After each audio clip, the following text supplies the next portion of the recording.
భద్రకాళి చెరువులో జరుగుతున్నటువంటి నత్తనడక అవినీతి పనుల గురించి ప్రెస్ మీట్ కార్యక్రమానికి విచ్చేసినటువంటి నా ఆత్మీయ electronic print media photographers cameraman సోదరులకు, ఇక్కడికి విచ్చేసినటువంటి కార్పొరేటర్లకు, మాజీ కార్పొరేటర్లకు, బీఆర్ఎస్ పార్టీ నాయకులకు, భక్తులకు అందరికి కూడా పేరు పేరున హృదయపూర్వక నమస్కారాలు. భద్రకాళి శరణం మమ, భద్రకాళి శరణం మమ. ఈ భద్రకాళి ఆలయం ఒక విశిష్టత, దీని చరిత్ర మనకే కాదు దేశవ్యాప్తంగా కూడా అమ్మవారి ఆలయం గురించి తెలియని వారు ఎవరు లేరు. అదేవిధంగా ఈ భద్రకాళి ఆలయాన్ని ఆనుకొని ఉన్నటువంటి చెరువు ఒక చరిత్ర కూడా మనకు తెలియంది కాదు. ఆ రోజు కాకతీయులు ఈ ప్రాంతం అంతా కూడా సస్యశ్యామలంగా ఉండాలి అని చెప్పి వారు నిర్మాణం చేపట్టినటువంటి టెంపుల్ ట్యాంక్ టౌన్స్ లో భాగమే ఈరోజు ఈ భద్రకాళి చెరువు. వాస్తవంగా చరిత్రకారులు కానీ పర్యావరణవేత్తలు చెప్పినటువంటి సమాచారం మేరకు ఈ చెరువు 380 ఎకరాల పైచిలకు విస్తీర్ణం కలిగిన ఉన్నదని చెప్పడం జరిగింది. అయితే ఈ చెరువు గతంలో సాగునీరు, తాగునీరు అందించే అటువంటి గొప్ప చరిత్ర. అయితే కాలక్రమేణా నగరం పెరగటం, నగర ప్రజల దహార్ది తీర్చడానికి మరి దీన్ని రిజర్వ్గా మార్చడం జరిగింది.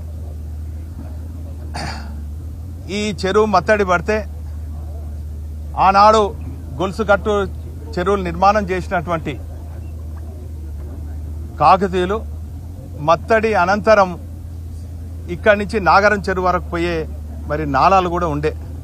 సమైక్య రాష్ట్రంలో నాలాలన్నీ కూడా కొంత ఆక్రమణకు గురైతే తెలంగాణ రాష్ట్రం ఏర్పడిన తర్వాత మిషన్ భగీరథ పేరిట అనేక చెరువులు పూడికతీతలు, మర్మతులు, నాలాలు, మత్తడులన్నీ కూడా పునర్నిర్మాణంలో భాగంగా ఆ రోజు ఈ భద్రకాళి చెరువు కూడా కొంత మత్తడి పునర్నిర్మాణం, మిగతా అభివృద్ధి కూడా చేయడం జరిగింది.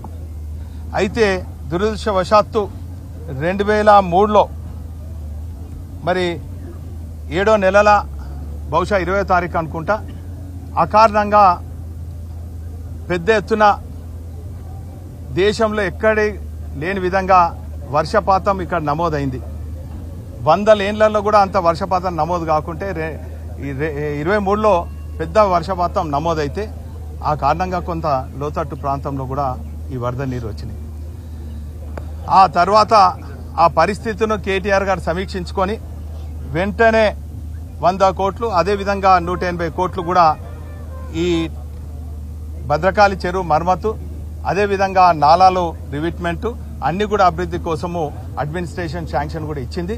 కొన్ని పనులు కూడా అయ్యే క్రమంలో ఎన్నికలు వచ్చినాయి. కోడ్ కారణంగా ఆ పనులను కూడా నిలిపివేయటం జరిగింది.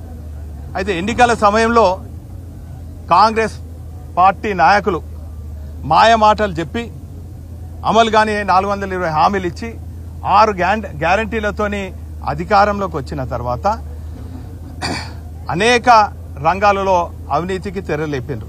అందులో భాగంగా మరి భద్రకాళి చెరువులో కూడా పూడికతీత పేరుతోని, సుందరీకరణ పేరుతోని అవినీతికి తెరలేపారు.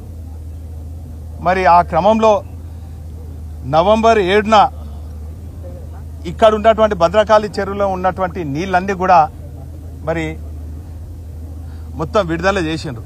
చెరువు అంతా కూడా ఎండిపోయింది. ఆ సందర్భంలోనే ఇక్కడ మత్స్యకారుల సొసైటీ ఉన్నది, సుమారు 800 సభ్యత్వం ఉన్నది.